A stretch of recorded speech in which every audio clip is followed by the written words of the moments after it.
વાત કરીએ તો ભારતના રાષ્ટ્રપતિ દ્રૌપદી મુર્મુ પ્રજાસત્તાક દિવસની ઉજવણી માટે કર્તવ્ય પથ પર પહોંચ્યા હતા।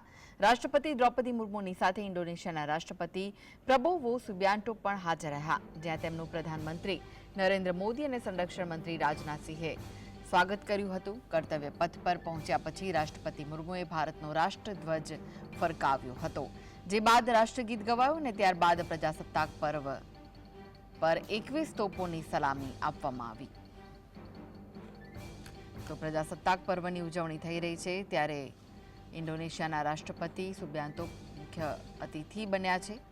દ્રૌપદી મુર્મુ પહોંચ્યા અને તેમણે તિરંગો લહેરાવ્યો હતો અને પછી તોપોની સલામી આપવામાં આવી હતી। તો ત્રણેય સેનાના વડાઓએ પણ સલામી આપી હતી। કર્તવ્ય પથ પર રાષ્ટ્રપતિ દ્રૌપદી મુર્મુ પહોંચ્યા। ધ્વજવંદન બાદ ભવ્ય આયોજન કરાયું હતું। અનેક ટેબ્લો ત્યાંથી પસાર થયા હતા। સાથે જ સેનાની ત્રણેય પાંખે પોતાના કરતબ બતાવ્યા હતા। ત્યારે તોપોની સલામી પણ આપવામાં આવી હતી, જ્યારે ધ્વજવંદન કરવામાં આવ્યું હતું।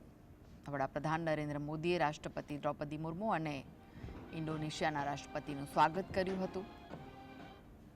સાથે જ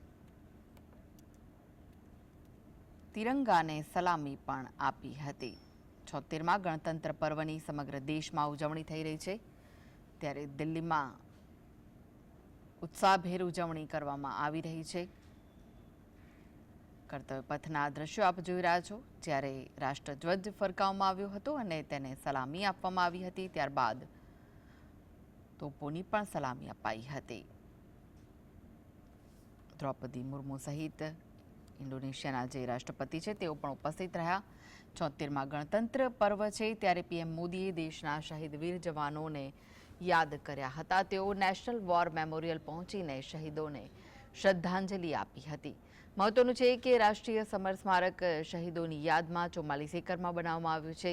પ્રજાસત્તાક દિવસની પરેડ પહેલા વડાપ્રધાન નરેન્દ્ર મોદી ઇન્ડિયા ગેટ ખાતે રાષ્ટ્રીય યુદ્ધ સ્મારક પહોંચ્યા, જ્યાં તેઓ શહીદ સૈનિકોને પુષ્પાંજલિ અર્પણ કરી શ્રદ્ધાંજલિ અર્પણ કરી। તો બીજી બાજુ 76મા પ્રજાસત્તાક દિવસ નિમિત્તે રાષ્ટ્રપતિ દ્રૌપદી મુર્મુએ દિલ્હીમાં રાષ્ટ્રધ્વજ ફરકાવ્યો।